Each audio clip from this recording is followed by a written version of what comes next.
In October 2015, in Langley, Virginia, the director of the world's most powerful intelligence agency, John Brennan, received an unsettling call from an unknown number. Hello, John Brennan. Who is this?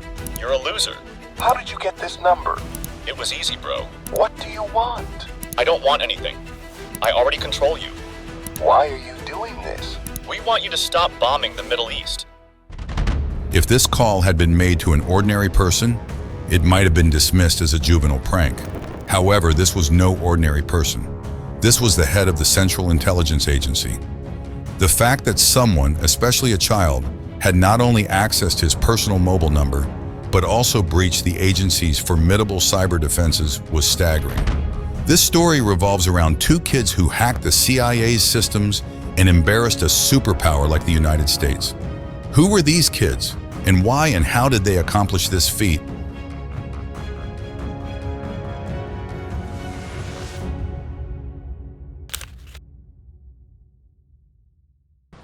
When asked about his demands, the caller stated that America should stop its attacks in the Middle East, especially in Palestine, and let the world live in peace.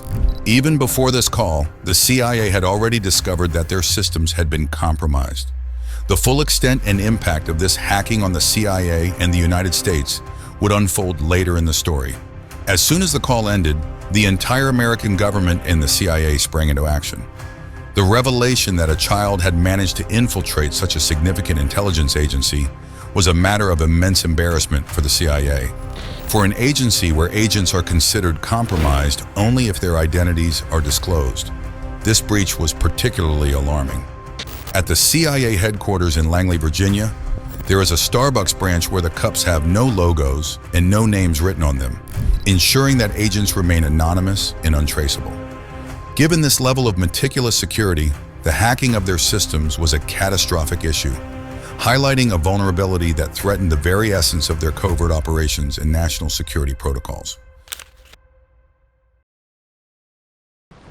Upon investigation, it was revealed that the call was placed by a 15-year-old boy from Leicester, England, who went by the name Cracka. He had formed a hacking group called Crackers with Attitude. This group was known for their activities involving unauthorized access to computer systems. To understand why and how he hacked the CIA, we need to go back to 2008, where the story begins. In 2008, in the state of Virginia, USA, there was a young boy known as Default who had a deep love for video games. He spent hours immersing himself in games like Counter-Strike, where he discovered ways to modify the game's programming to give himself advantages, making victories come easier. His skills in altering online games grew as he delved into resources available on the internet, learning techniques that allowed him to tweak game rules and settings. It was during this time that he became aware of the activities of Anonymous, a prominent hacking group that was making headlines by breaching high-profile websites. Inspired by Anonymous and their exploits, Default decided to explore the realm of hacking himself, intrigued by the possibilities and challenges it presented.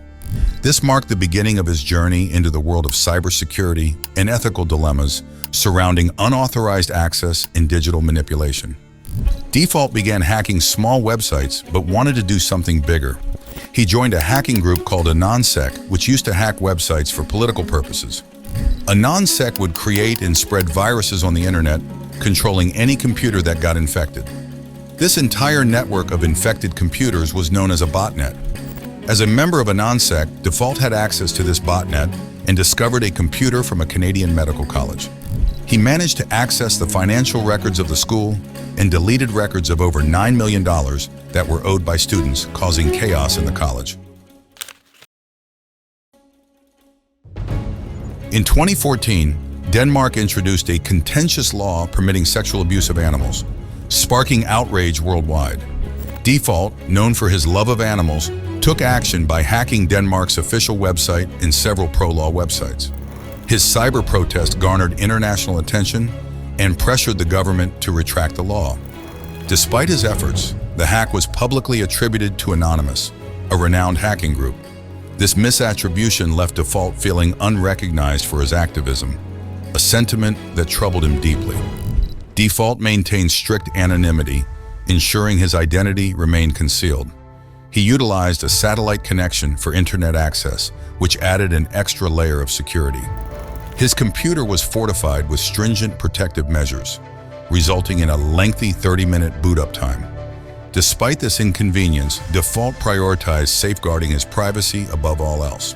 Back in May 2013, a 29-year-old U.S. intelligence contractor also has a lot to lose.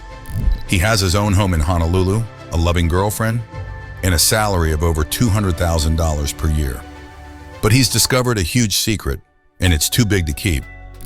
The U.S. government has the means to tap into any phone or email conversation, not just of terrorists, but also ordinary citizens. For almost 3 decades, the Fourth Amendment protected Americans against government searches without reasonable cause. But after 9/11, the government started to work around these protections. It started collecting phone and email metadata, who called whom, when, and for how long. The contractor, Edward Snowden, feels this information should be public, so he smuggles the NSA's top-secret data out of the office on thumb drives. He arranges meetings with Guardian journalists in Hong Kong and provides them with classified information. Their coverage of the issue will earn them a Pulitzer Prize. Among the first people to contact Snowden is a 32-year-old freelance journalist, Glenn Greenwald. He asked Snowden to explain why he did what he did. The public is owed an explanation why these programs are not only illegal, but unethical. We need to know what the government is doing in our name and against us. Snowden will eventually gain asylum in Russia, where he continues to speak out about government surveillance. April 2014, a different kind of activism. While Snowden's revelations spur public debate on privacy, Default's involvement with a non-sec becomes more focused. Around this time, a separate hacker group called Crackers with Attitude, CWA, begins to gain notoriety. Unlike a non-sec, CWA is less about political activism and more about chaos and trolling. One of CWA's members, a teenage hacker known as Cracka, is highly skilled and particularly audacious. Cracka specializes in social engineering, manipulating people into revealing confidential information.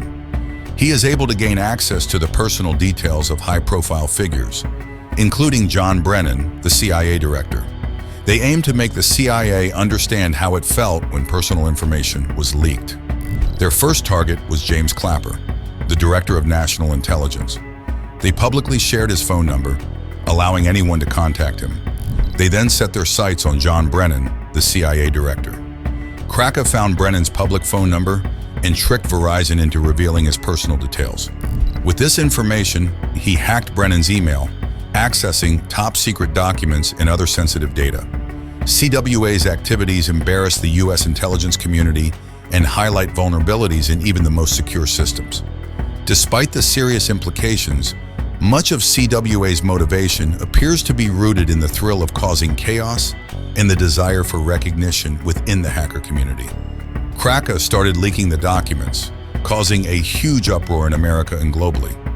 The CIA was desperate to catch the hackers, but found no leads. Days after the call to Brennan, Cracka released personal information of thousands of agents from the Department of Justice and FBI, creating a massive scandal. In late 2015, the reckoning, despite their successes, the actions of Crackers with Attitude do not go unnoticed. Law enforcement agencies, including the FBI, start to close in on the group.